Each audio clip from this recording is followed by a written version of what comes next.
Hey, folks, welcome back to Fowl Players Radio. My name is Michael Spedden.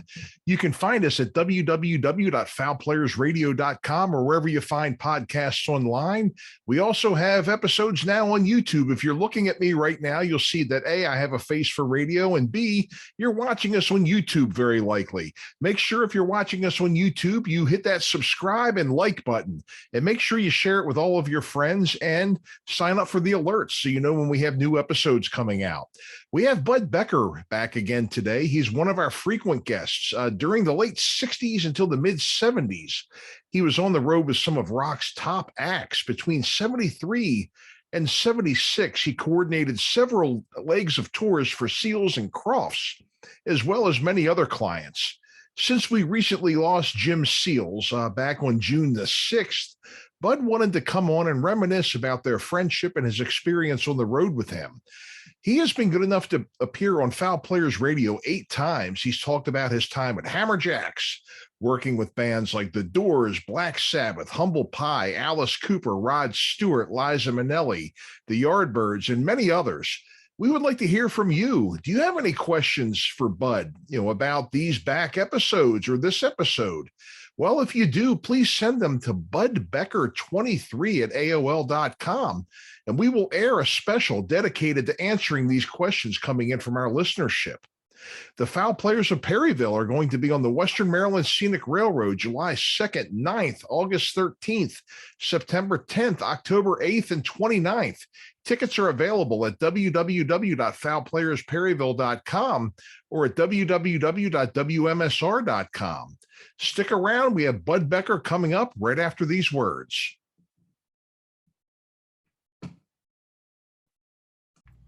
Hello, this is John Piet, Kevin Schmidt, and Jerry Bozick. And we're August, the little band from Virginia. You're listening to Michael Spedden on Fowl Players Radio. This is A.D. Adams, and you are tuned in to Fowl Players Radio with your host, Michael Spedden. Yeah, hi, this is David Simmons from DC Star, and I am just encouraging all of you to tune in to Michael Spedden's show on Fowl Players Radio and love the rock and roll of the past and the art of the future. Folks, welcome back to Fowl Players Radio. And again, I'm back with our good friend Bud Becker. And Bud, unfortunately, we just lost Jim Seals last week of Seals and Crofts.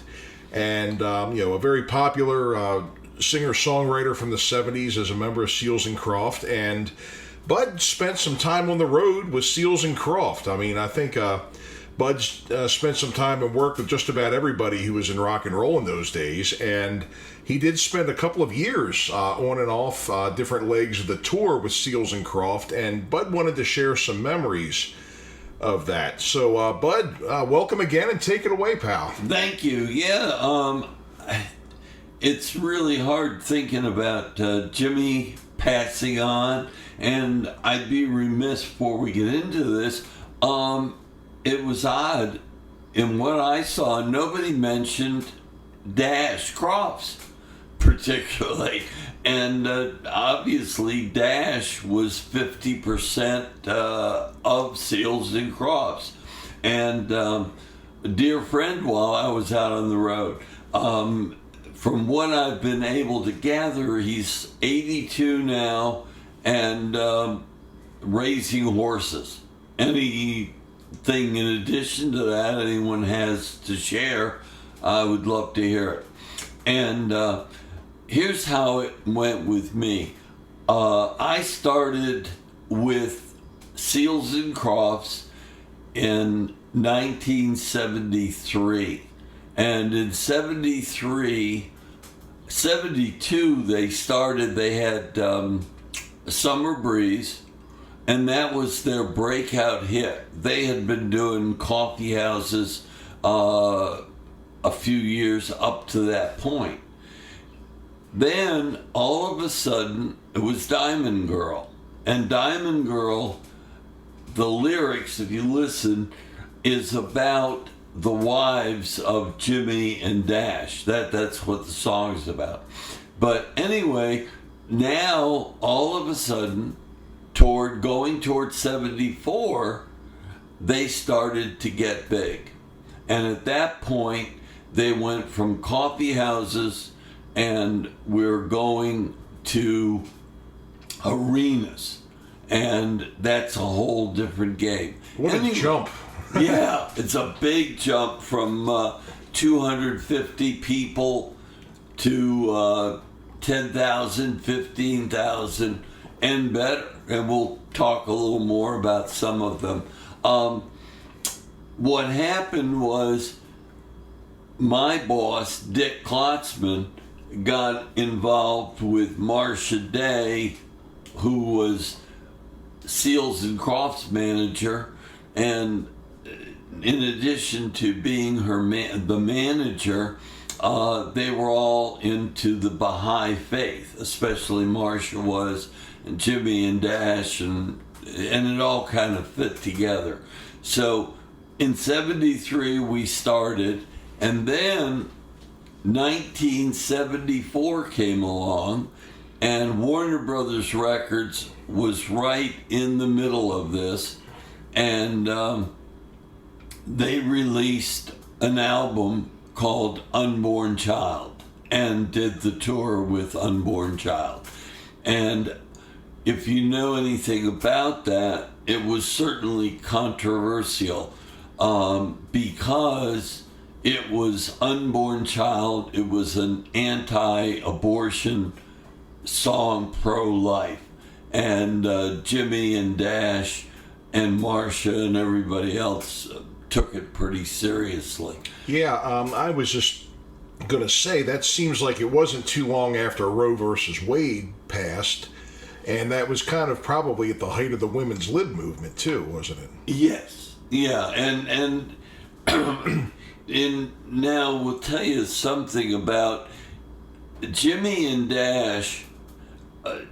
A lot of what we did all together, because I've done some of these with you before, and if you recall, in fact, last month I think, Liza Minelli. Yes. And when I talked to you about Liza Minelli, one of the many things I brought up was the hit and run. Right. How we did hit and run. And I learned from Liza how to do hit and run. And when I got Seals and Crofts, they had a Convair 40 airplane, a Cessna 310, and a Queen Air.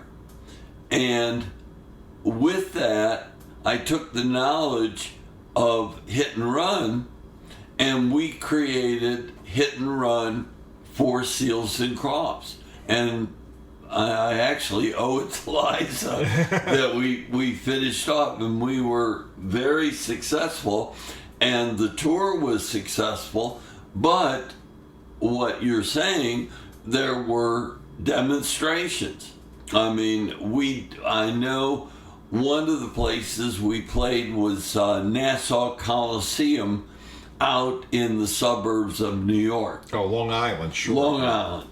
And when I still remember the day we moved in, the venue was on alert and the police were called, and it was definitely a bit tumultuous, to say the least. But in addition to Unborn Child on the album, there was like a half a dozen or so great songs, and they did really well with the 74 tour, and it, as all these go, it was fun. And the interesting thing again with Seals and Crofts was, and I think we talked about Alice Cooper, and Alice started out with the 5 original guys, and then at one point he decided to hire sidemen, and he disbanded the Alice Cooper band. Yes. And Alice Cooper, he became a solo artist, and to this day, what he does when he gets ready to go out, he looks for the best musicians, sidemen, to accompany him. In fact, I think we've talked about Nina, the girl, the guitarist, that's fabulous. That Oh, definitely. is with Alice on the tours. Seals and Crofts did the very same thing. They went in and cherry picked. Again, 73 they were playing coffee houses, and what we did what Marcia did in 74 and Jimmy and Dash is they would go around to the studios in Los Angeles, find the best session people and hire them for the tour and pay top dollar. And one of the people was Steve. He was ultimately he formed Toto. And Lukather?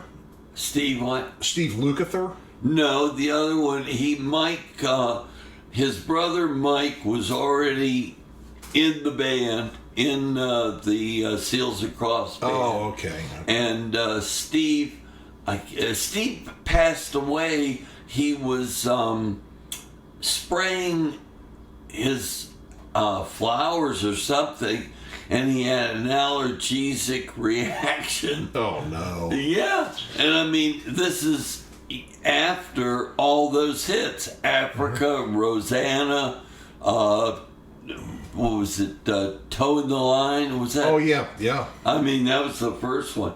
But they were all studio musicians. Yes, they were, yeah. And actually, a little story. We're going to piece stories together here, and hope your listeners will enjoy that. And by the way, since you're in agreement with this, we're going to offer anyone listening to your podcast that has a question to email me, and we'll put a second show together in the future, hopefully. Oh, yeah. To answer all these questions and what people want to know. I should be able to tell them.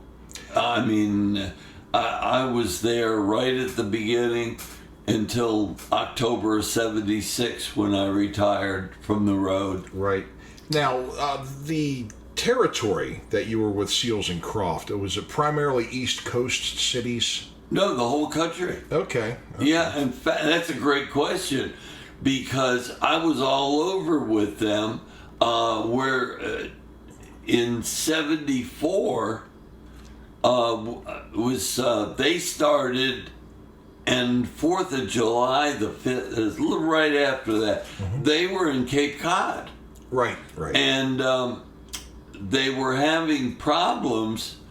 I had done the 4th of July with Uriah Heep at the Hollywood Sportatorium. Sure. And in fact, I think we did a CD, or we're going to do.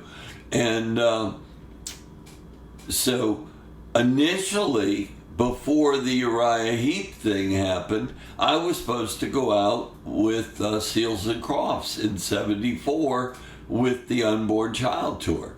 And then in 73, I had done Uriah Heep, and Jerry Braun, the manager, wrote Dick Klotzman and said he would get the tour if I went out and shepherded it as a coordinator.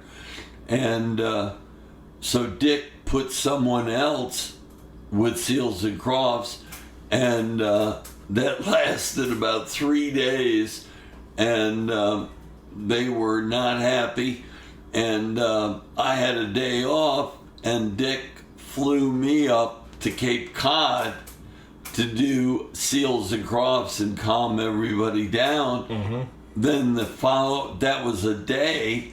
That night, we were supposed to fly back to Baltimore to Page Aviation, and then catch a commercial flight back to Atlanta where I would re-pick up Uriah Heep. Oh, okay. Okay.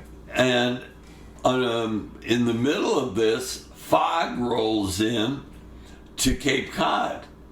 And we filed a flight plan, but we couldn't take off. And this is so finally it cleared enough so we could get out of Cape Cod and back to Baltimore. And as we're going, and I said to Dick, Dick, we're not going to make it, because the flight to Atlanta was leaving at 9 o'clock from what was then Baltimore Washington Airport. And we're flying into Page. And he said, don't worry. I said, okay, fine. So the plane's coming, and if you can picture 74, me, long hair down the middle of my back, rock and roll, a briefcase with all the stickers. I've seen the pictures. Yeah, Yes. you see it? Okay. Yeah. So I said to Dick, I said, we're not going to make it. And he said, don't worry. So it lands at Page. They had a vehicle, I don't know if it was a go-kart or golf cart. So I get in this thing, and it shoots over to the commercial flight. Now it's like almost 10 after 9. And the doorway is down. What's going on? And so I get out, I go over, and they go, Dr. Becker, are you ready? He had told them that there was a doctor being delayed, and he had to get on that flight because he had to get to Atlanta to perform surgery. True story, swear to God. I mean, it's one of my classic rock and roll things. And I was in fact, it was first class. The seat was in first class. Nice. And I kept very quiet. And I got to Atlanta, and set back up with Uriah Heep. And for the rest of the summer, I jumped between Uriah Heep and Seals and Crofts. And as I've told you about this, that's why I left for the summer with 2 suitcases, came back with 4, because I was never in a hotel long enough to get my clothes clean. So it's summer, I just kept buying t-shirts and shorts. Mm-hmm. And wound up with 4 of them. And this was... Yeah, actually, I was ready to go home, mm-hmm.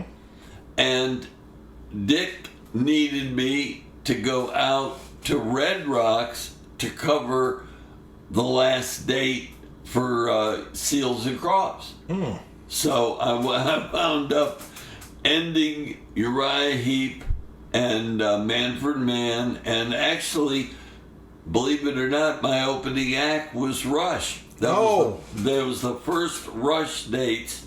They had just signed with ATI, and ATI, Wally Meyerowitz, sent me a telegram, because we didn't have this other stuff, and said, hey, we've just signed this Canadian band. They've got the first album, and we're putting them on 30 minutes to open your shows.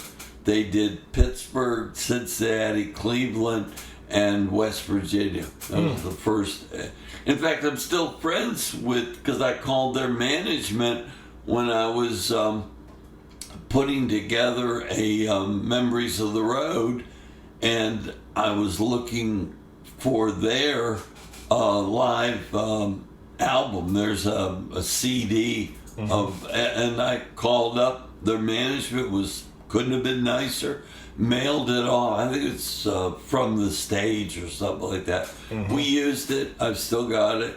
And one of their guys just passed away, I think, last year. Neil Peart, yeah. Yeah, and I tell you, Rush was always fantastic people. So yeah, rock and roll things.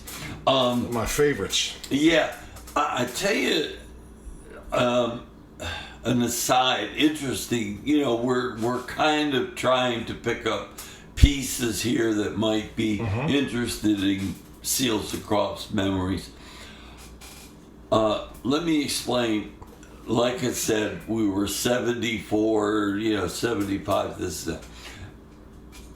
This is the year like 74, 75.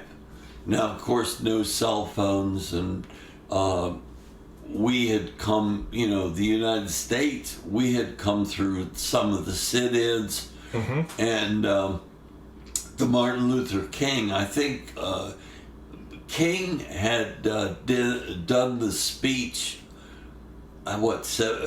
not when he got killed, but he had done the speech, I think, 75 maybe? No, he was killed in 68. Oh, okay, well then he's gone. They were making progress. The reason I bring this up is, as a group and as a unit, we were really kind of isolated. There we are. There was no segregation on a tour because we were all in, hotel rooms, buses, shows, so on. Okay, there's a point here.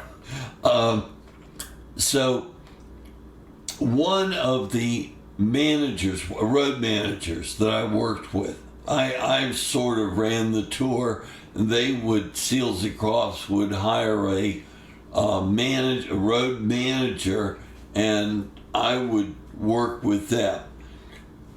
One of the early ones was a lady named Georgia Sanchez. Fantastic. She had a doctorate in some major situation, but she was a Baha'i, and she got involved with Seals and Crofts as the tour manager.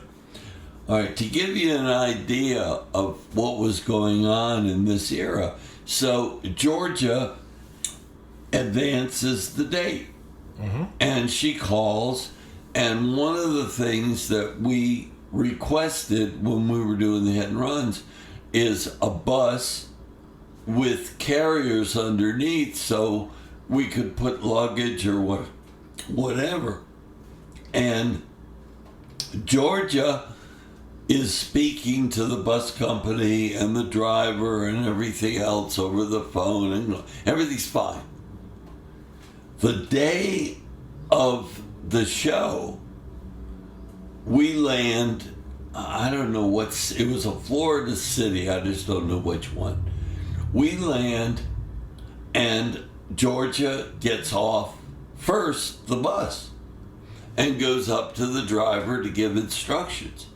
And all of a sudden, this guy does a 180, and Georgia didn't know what to do.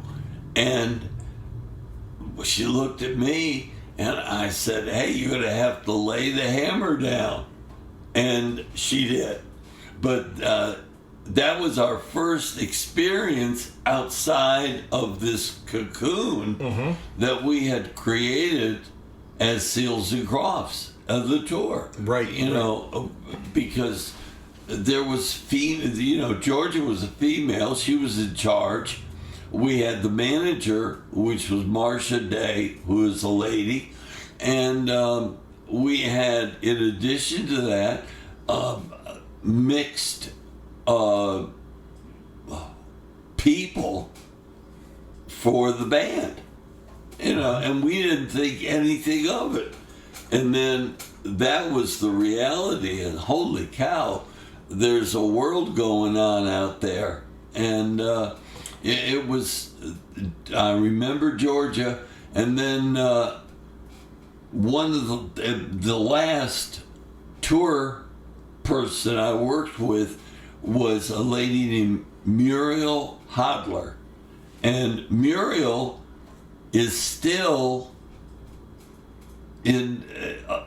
alive and well. I've talked to her. She's in Facebook. Oh. And she's either she's remarried, or she's got a different. I think Hamilton. I should have looked it up. Was her last name. We had so much fun. We were out in the summer '76 which tour, and we got adjoining rooms, and what we would do.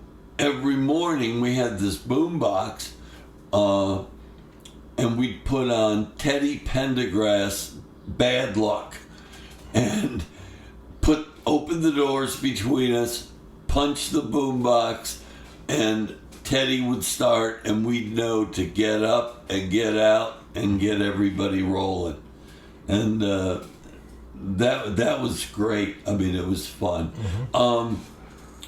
Talking about airplanes, and I say, I'm sort of jumping around, but I think the fans that I met through the years, some of this stuff they would find enjoyable, and hopefully they'll send over a number of questions that we don't answer, and we'll do that. Okay, we're in Erie, Pennsylvania. We've got the Convair 440 on the runway. We've got a Cessna 310. And we've got a Queen Air. Now, are you familiar with a Queen Air? Not really, no. Okay. I don't fly very much. So. Right, well, I don't either anymore. But in this era, I was in the air probably 10, 15 days every month, which will bear. I told you about Liza Minelli because we were up there, but this will give you an idea of how crazy it was. All right, so we had those 3 planes at the airport in Erie, and we were going from Erie to Hollywood, Pennsylvania to set up. And our truck driver, Whitey, which I'm going to give you one more story on Whitey, which I like too. Anyway, Whitey had the equipment truck. He was driving the equipment truck. We had a couple of the roadies with us. I was there. It was like 6 or 8 people, okay? And this is the Queen Air. We had an official pilot. And then we had one of the lady guys as a co-pilot. So pilot, co-pilot, and then in the back, we had 4 to 6 people, roadies, including me. Mm-hmm. And a Queen Air is an airplane. It has props. Oh, yeah, propellers. Yeah, propellers. Yeah. It's so, okay. But a Queen Air, when you fuel it, it's either jet fuel or it's kerosene. Okay. And I don't remember which, but the one that they should have put in the Queen Air, they didn't. Oh, no. So, on the runway, here we are with the Queen Air. We all get into the Queen Air.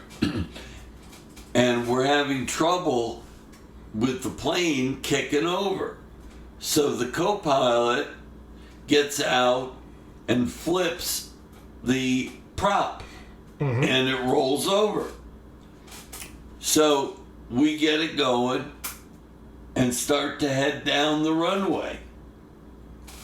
Now, we had this configuration all the time, and we flew the Queen Air, and the Queen Air has an accordion door between pilot, co-pilot, and passengers. Oh, sure, yeah. But they always left it open.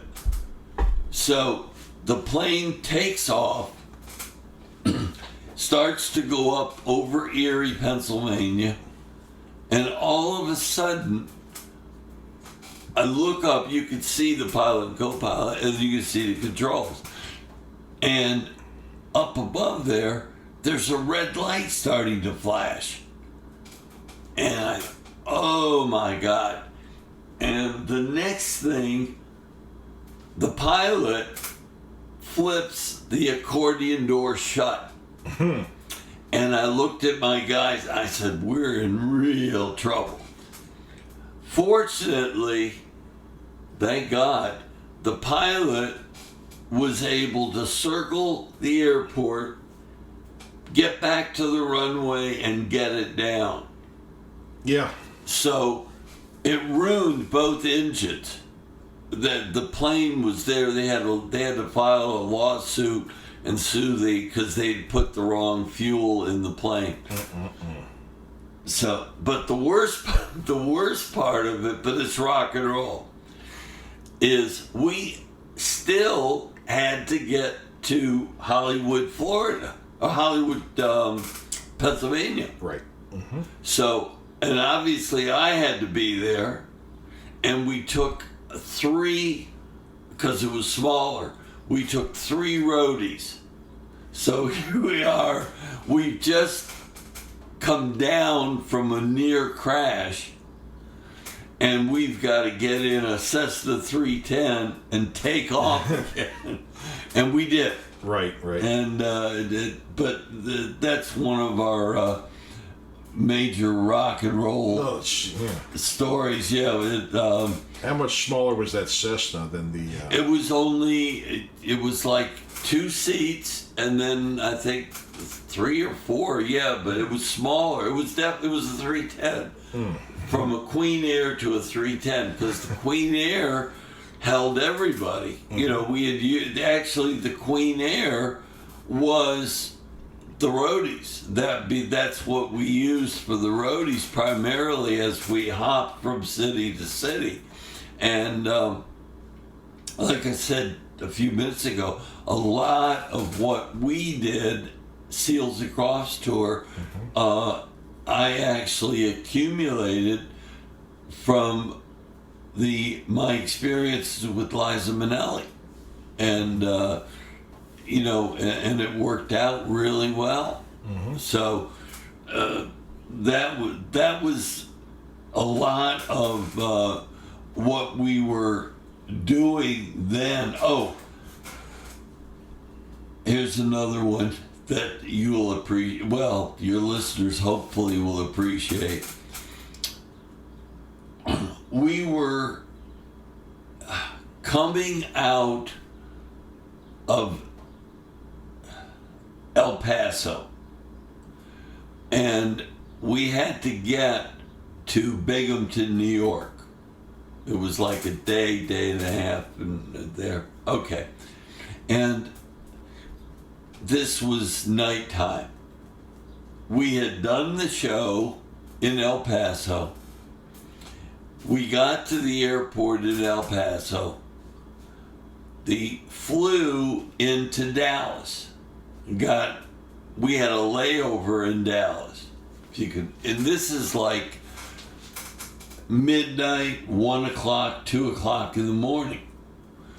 And so we had the layover, and we told everybody, do not go far because we're going to be reloading and taking off for New York. The deal was to fly into New York, I think to LaGuardia maybe, and there would be a bus because there was no direct connection to Binghamton, New York, where we were playing. So we would get on the bus, and it would take us to Binghamton. That was my logistics. Okay, so this is a point. This is great. What happened is we're all in El Paso. Then we're in Dallas. Now we've got a layover in Dallas.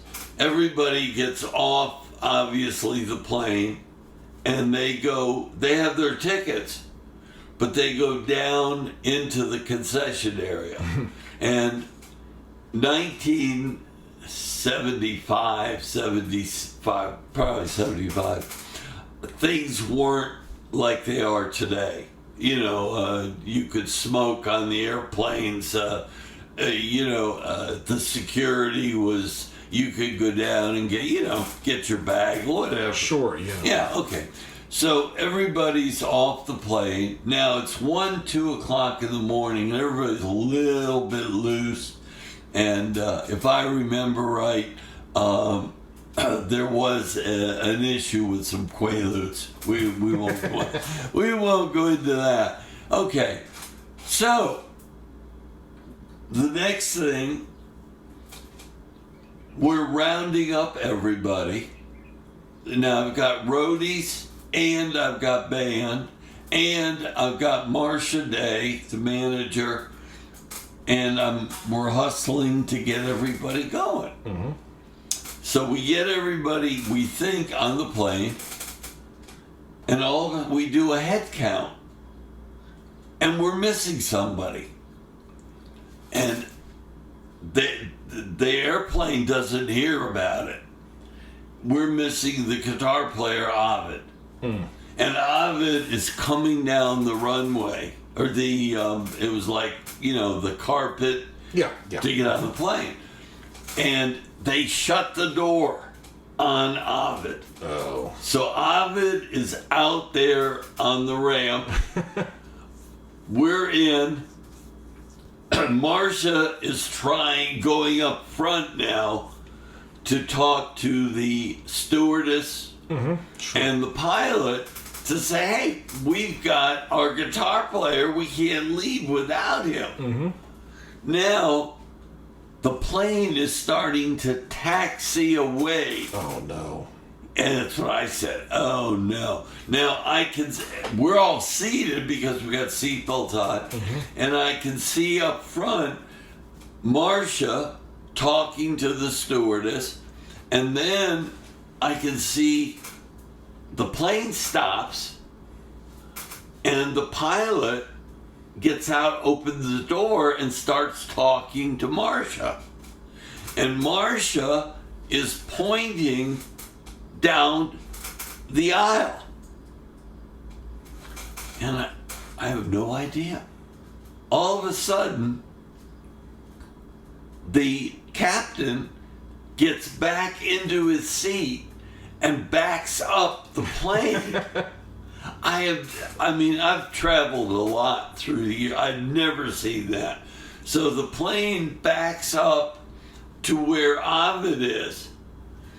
They open the door and they get him in. There was a seat somewhere. And everything's good, and the plane takes off down the runway. So as soon as everything, they turn off, in those days they turn off the no smoking sign and lucid, whatever. Okay. So I go up to Marcia, and I never forgot this, and I said, Marcia, I have done a lot, and I have through the years some crazy stuff. I have never been able to back a plane up on a runway. How did you do that? I didn't think you could. You technically you can't. Yeah. You're absolutely. I don't know. I didn't even know there was a reverse on an airplane. Yeah, that's what I was. Yeah, that's yeah, what I was but I know. Yeah. Okay. She says, now we're standing in the front. She was, I think, had first class ticket, and we're looking down the aisle. Now I've got Jimmy, Dash, other people, and I got my roadies, right? She points down to the roadies. One of the roadies, again, this is interesting, Randy Woods was one of my key roadies, and I'll tell you a story about him in a minute. Okay, Randy Woods, black, 6'3", 4, at least. Great guy, super guy. And I think Timmy was in there. He was like white guy, about 5'6". Okay, yeah, I see. She says, well, she said, I told the stewardess if they didn't back this plane up, they were waiting for my signal and they were all going to stand and move into the aisle, and you're not going anywhere unless you arrest everybody. Right, okay. That was it. What a plan. Hey, that was it. They backed it up, and we did it. It was crazy. I tell you, again, I'm kind of jumping around. I told you that the last dates I did with them in the summer was Red Rock, and do you know anything about the history of Red Rock in Colorado? I've heard of it, and I've seen televised concerts there, but I don't know the history. Yes, but to do concerts there, you'd get off at the bottom of the hill, bottom of Red Rocks, and they had a bus. Barry Fay was the promoter at Red Rocks that we work with. You'd get on the bus would take everybody up to the dressing room in the Red Rock staging area.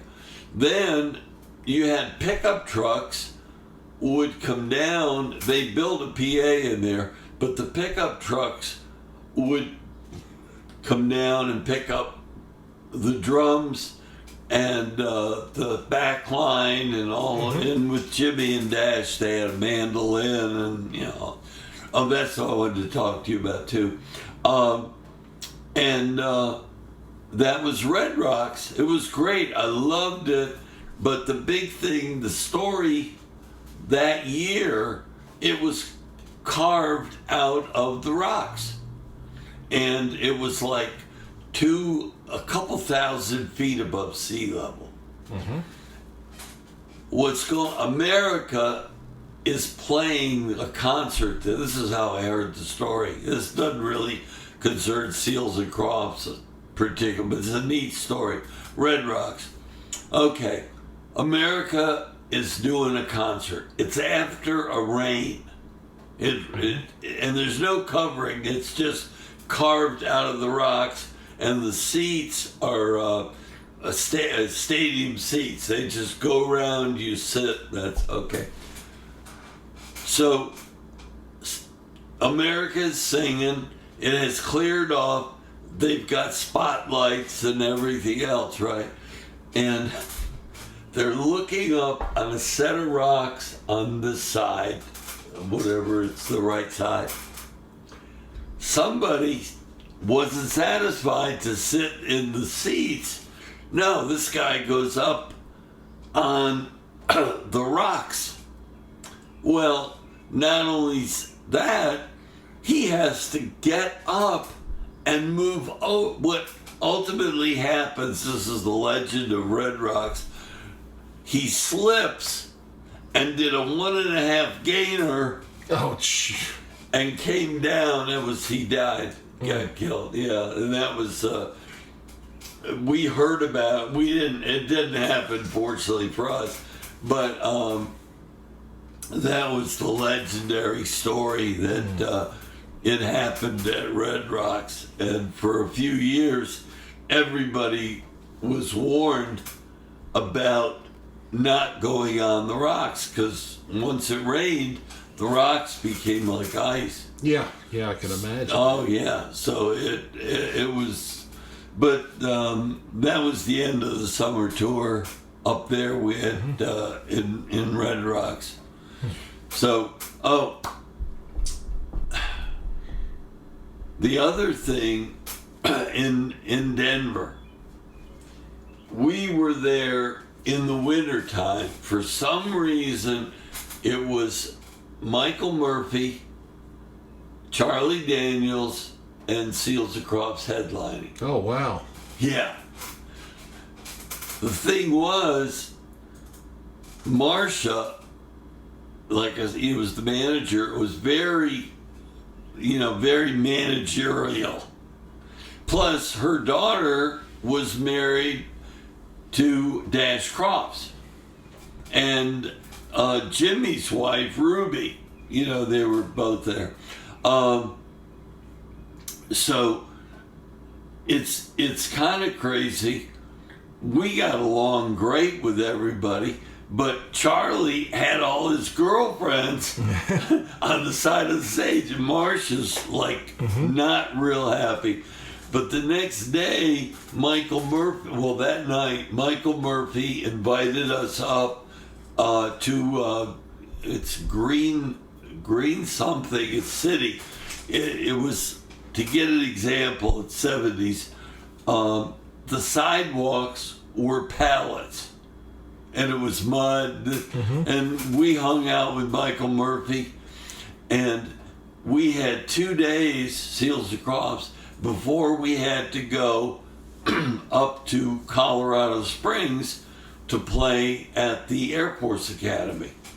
So, we're hanging out, and Seals and Crofts, Jimmy especially, was really big on golf.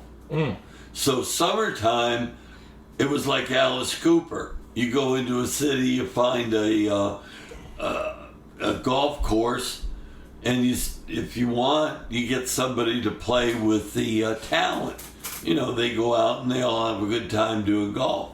Now, in the winter, if you're in Colorado, Denver, if you're a hiking person, hey, you're in home glory. If you're a skier, you're in home glory. I mean, you can't wait to get out on those slopes. If you're Seals and Crofts, you're bored out of your mind. And you've got 2 days. So we're sitting there. This is true because I did it.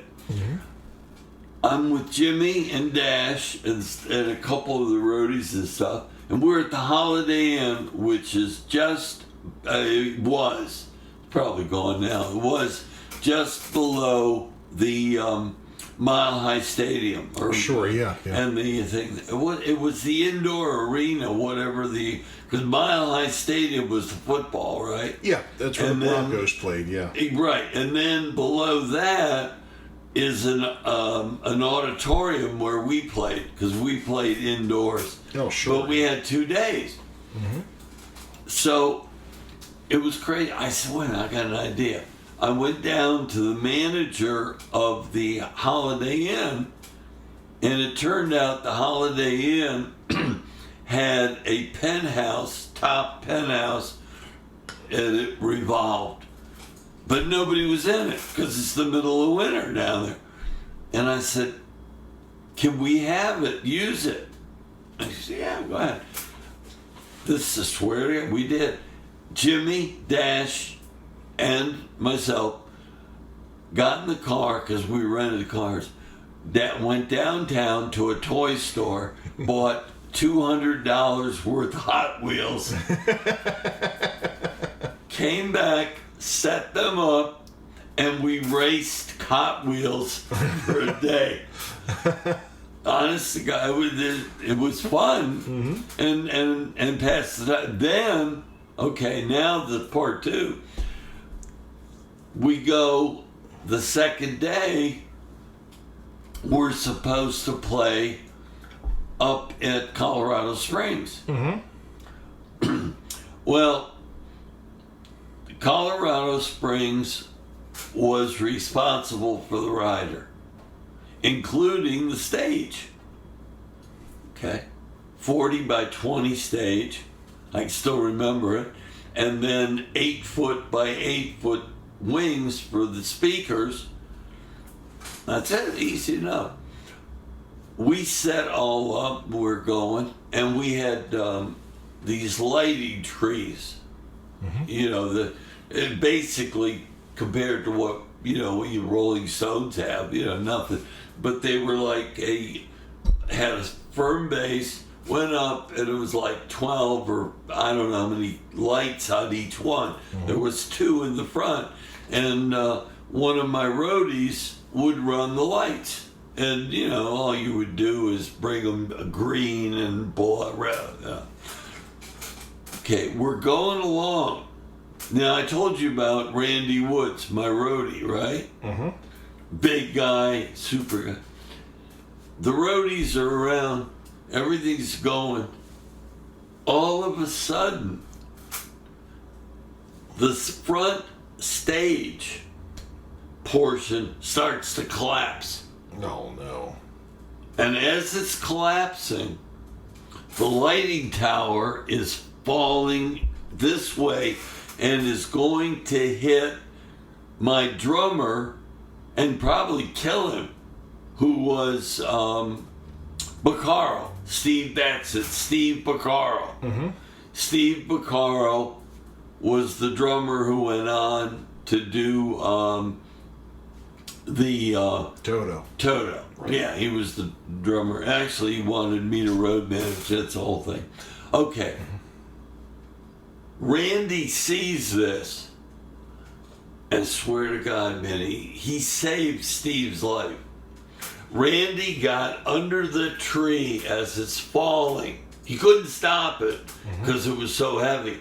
But what he did, he pushed it up and over enough that when it fell to the side. Yeah, right. And the only thing it destroyed was one of Steve's cymbals, which, the reason I remember it distinctly, was that cymbal was Steve's dad, who had been a legendary a drummer, session drummer in Los Angeles. And it destroyed, but if Randy hadn't been there, Steve would have been dead. And we never did find out what happened that, you know, the side that collapsed, whatever because they apparently built the stage. All I could say is thank God they weren't designing the airplanes. Yeah, I know. I mean, there's no doubt. It's crazy. Right. But, yeah, that's it. I guess. Does you have any questions that I can answer since you've been sitting here? Well, you know, you did. You know, you'd mentioned. It was a sad thing for you. You know, when we lost Jim the other week. Yeah. Yeah, I know, and you had mentioned a couple of stories with him. Could you tell us a little bit more about maybe some personal interaction or some, a few more stories of sure. being together, being... Well, that's a great, and it's a good thing you mentioned that. I sent you over a picture of Jimmy.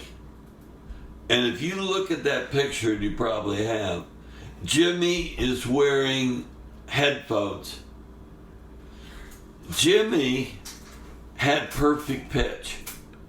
And it used to drive all of us crazy because he was never satisfied with the monitors. Always, whatever was, it wasn't good enough, it wasn't clean enough, it wasn't this, that. Ultimately, one of the roadies working with him came up with an idea of headsets.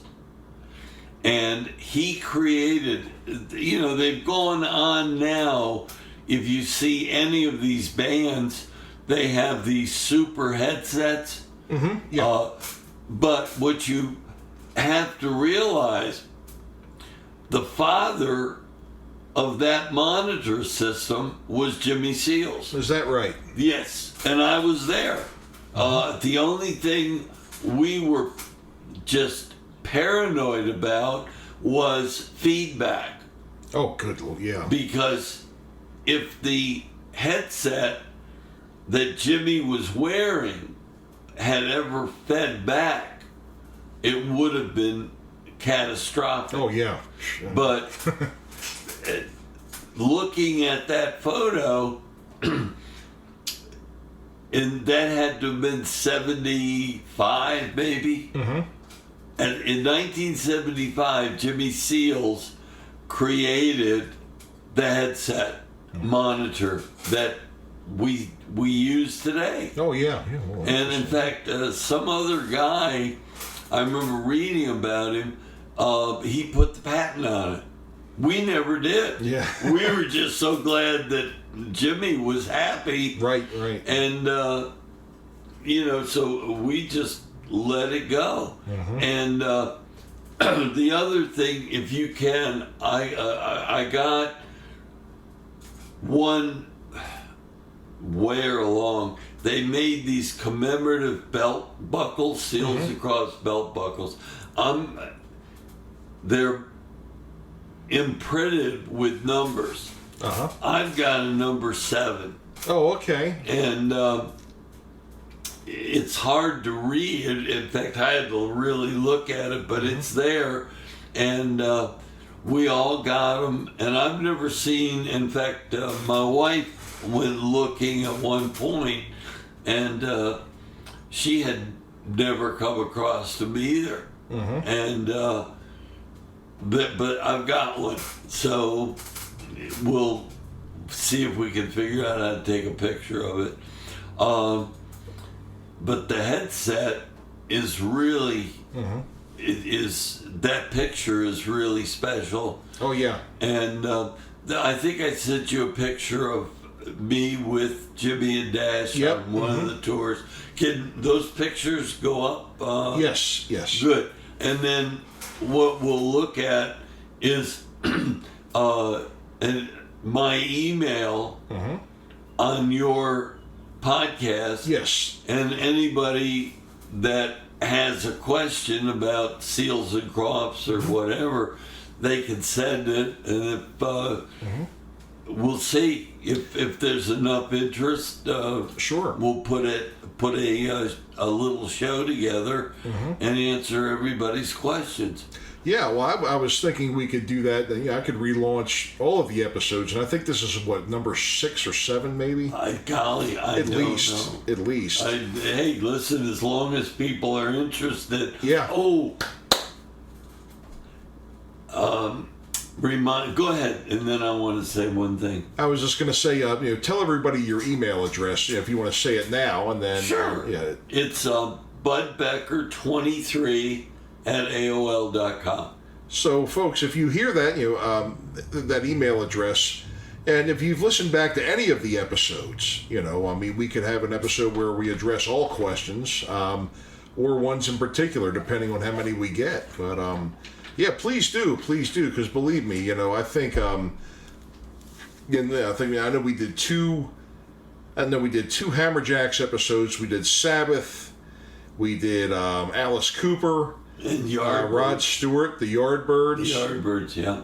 This one, so that's 7 right there. Yeah, and there is still interest. We're not boring anybody. Oh, right? yeah, no, I'm getting hits. People, we're getting hits on the, I'm definitely getting people, tuning in and listening. Yeah, because that, obviously you worry about it because you're in control of the podcast. I worry about it because, I want to make sure people. I'm not blowing smoke. No, right. That's it. I want to go out, Kim. I think we're just okay. I want to talk about 1976 with the guys. Sure, please do. All right. Louis Sheldon, who is a fantastic producer, he did Seals and Crofts. One thing he's really known for is the Monkees, and the guitar part on Last Train to Clarksville is Louis. And Louis did all sorts of, his resume is unbelievable. He lives, according to Wikipedia, in Australia.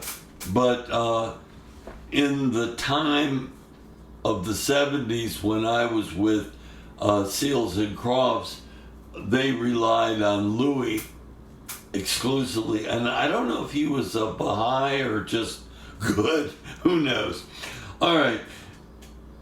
we know that Carolyn Willis was out with Seals and Crofts in '76 for the song Get Closer. She had the female part on Get Closer.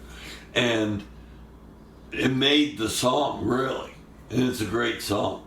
Now, and that should have been the start of the comeback for Seals and Crofts, because they were known as the soft rock kings in that early '70s time period. They had We May Never Pass This Way Again, and I'll Play For You, and Unborn Child, all that stuff. Okay. This is where it was me, and I told you I had one of these Sanyo super boom boxes, and that's what Muriel and I used to get up to. Okay. They were, while we were on the road, they were working on songs. Louis we would send him stuff that they were working on, and he would finish it off or do whatever he was going to do until they got back. There was a song one night, Jimmy, I don't remember where we were, came to my room, said, "Hey man, can we use the boombox? We got this, lay down some track." I said, "Sure." Now, they laid down a song with Carolyn Willis called "Baby, I'll Give It To You." And I heard that rough cut, and I said, "Man, this is a hit." Not only was it Jimmy and Dash, but it was Carolyn. And it was a super follow-up record to Get Closer in my mind. So I'm figuring they're going to release this. Next thing I know, I don't hear it. And I don't know where I was with Jimmy, and I said, "Baby, I'll give it to you. What happened to you? What happened to that?" He said, "Yeah, I thought that was too provocative." So they never got another hit after Get Closer, I don't believe. And this song, I sent it over to you, and I think your listeners and yourself might find it interesting to close out this podcast with "Baby, I'll Give It To You," which they did put on the live album Sudan Village. So this is where this song, I got it from. They did, after The Longest Day, they did a song thing, a live Sudan Village. And that was like part of this Baha'i thing too. And they were very big in the interracial stuff. Actually, Jimmy's wife, Ruby, I think, was black. I'm not sure. I think so. Not that it made a difference. They were what they were. Sure. But it's interesting too, as I said to you a few, minutes ago, we were isolated. We did not know what was going on in the world, because we were in this Seals and Crofts cocoon where all we cared about is good music. Yeah. If it was a piece of good, in fact, a lot of people say that if it's good, it's good. You do it. But this song, I'm so sad to this day that Jimmy and Dash and Carolyn did not release it as a single.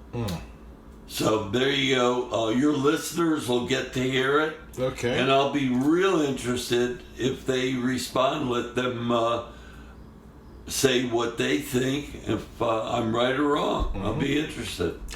Well, sure. We will go ahead and add it on to the end of the episode here. So, folks, make sure you stick around and listen to it, and let Bud know what you think. BudBecker23 at AOL.com. So, Bud, always a pleasure. Always a pleasure. Always a pleasure. You are the walking encyclopedia of rock and roll, and I really appreciate you coming on, as do our listeners, to come on and share your experiences of everything that you've done in the past. And we thank you. So, folks, this has been Bud Becker here on Fowl Players Radio, talking about his years with Seals and Crofts.